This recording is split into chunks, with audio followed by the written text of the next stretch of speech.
All right, today I just wanted to go over two main points of our training. If you can understand these, this should kind of change the way you start interacting with dogs and how you start training them.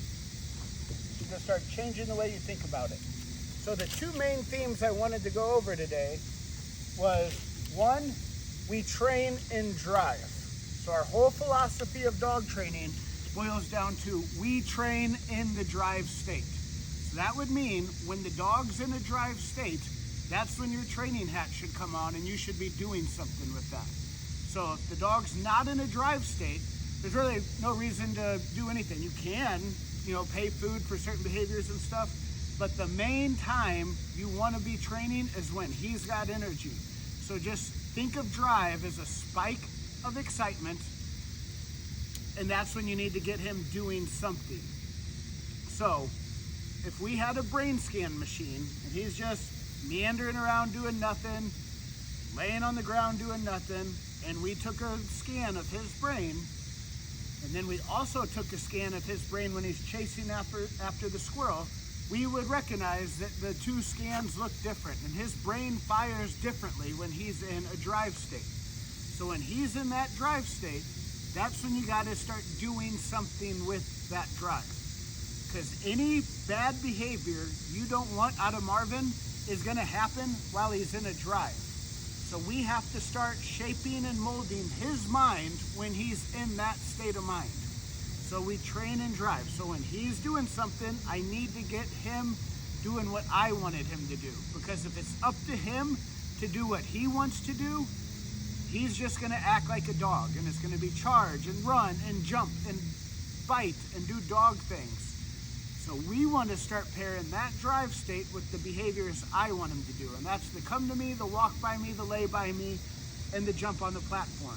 This is when these drills, this sequence of actions that we're training him to do, need to come in handy. Of like, okay, he's got energy. How do I first start steering it back to me? So if he's in a drive, you got to think of a way to get him back to you.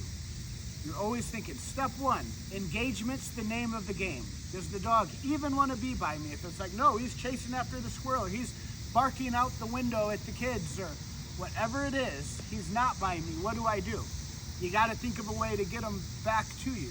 And so, with Marvin, we're conditioning the recall with the e-collar. But to build that, you got to start getting ways of him coming back to you. So with Marvin out here, I'll just take off the other way. That seems to work pretty good with him, of just him seeing me leaving, he takes off back after me. Other things I could start doing if he didn't recognize that I was taking off the other way is you have the treat package. You shake the treat package and you act like you're getting it. You shake the kibble bowl and you get him, is it dinner time? If we're inside and he's barking at the front door, maybe I'll open the back door because he knows that sound. Or are we going outside? Something to get him to change his trajectory and come back towards you is step one. If you have engagement, if you let him out of the kennel and it's like, oh, we got plenty of engagement, he's jumping all over me, then we got to do something with it. That's where giving him a target to jump on comes in. We have him jump on the platform, and then we start running drills of, oh, you got energy? Jump on here, come down. Jump on here, come down. 2 feet on the Zumba stepper. Anything we can do that we can start funneling that drive towards that encompasses the things we're trying to teach him. So we train and drive, and that's going to be a big theme we keep going over with Marvin of, he's in a drive, here's how I start molding and shaping and controlling that drive. You always want the drive working for you in the behaviors you want, not you working against the drive. The drive's an innate thing in animals, and if you're constantly trying to shut it down, choking, shocking, no, you're gonna, one, become the adversary in his mind, and you got a long road before you're ever gonna shut that drive down. He's meant to do these things, so I just have to start steering these drives to where I want him to. The other big thing I want you to understand with training Marvin is the physiology, what his body's doing, is controlling the psychology. So if he's in a drive, I'm trying to get him running to me. It's not extinguish the drive, it's, oh, you're going crazy, let me start harnessing and funneling that drive to other things. So I get them to run and jump and eat food. Now I'm starting to target that drive. So that's one way of controlling the physiology. The other way is start working a lot on this down, of just getting him to lay by me. This is the position we want him seeing the world through as we go out. This is our default stationary position of when we're not moving, laying by his feet is my best place to be. How do I do that? I add a lot of food when he lays by me and get him thinking this is disproportionately more successful than anything else I could be doing right now. But there's a reason. We're not teaching the sit. We're not teaching roll over or paw or anything else, shake hands. It's down, because the down is the most relaxed, calm physiology you can get a dog in. And just like with us humans, the physiology is going to control the psychology. So if I'm having a bad day and my shoulders are slumped, my head's down, I'm frowning, and everybody can tell, wow, that guy looks really sad. People would say, you know how you snap out of that? Put your shoulders back, your head up, smile, wave to people, tell a joke. Trick your brain out of the bummer mood that you're in through your physiology. It's why they have the saying, keep your head up. I know you're going through it right now, man, but just keep your head up. Physically change your physiology to help control your psychology. And it's the same thing with dogs. So when he's in a drive, I'm starting to funnel that drive. Controlling the physiology to what I want him doing. And if we're not in a drive, well, then we can just start working in this down.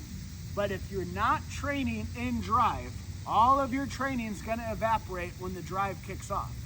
If me and him are in the backyard and I just keep telling him sit and I pay him food, sit, food, and we do that 1,000 times, and then we go to the park and there's another dog over there and I say sit and he runs and chases after the other dog, I'd be like, what happened?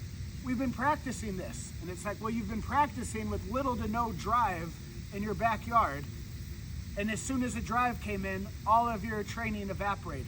It's what most people say is he does pretty good unless there's distractions around. Those distractions are drives kicking off. You have to understand, drives dictate behavior. A dog doesn't do anything without a drive behind it. So we want to start taking control of these drives, not extinguishing them, but using them to our advantage. So run to me. When he's over there sniffing, I take off. He chases after me, gets food. We just paired ourselves with prey drive and food drive. So that's how we're trying to interact with him, is pairing myself with drives. He runs to me, he jumps up here, he gets food. Now we're taking the drive and using it towards something we want. It's like judo of take the energy and use it against the opponent. This would be take the drive and use it to my advantage. Exploit the things we know about him to our advantage. So just try to understand the concept of we train and drive. We have to start doing something with that drive, and we have to start controlling that physiology and getting the physiology to default into the things we want. So we want it to be, I take off, he chases after me. How do I build that? I keep taking off away from him, getting him to chase after me and pay food. So I take off.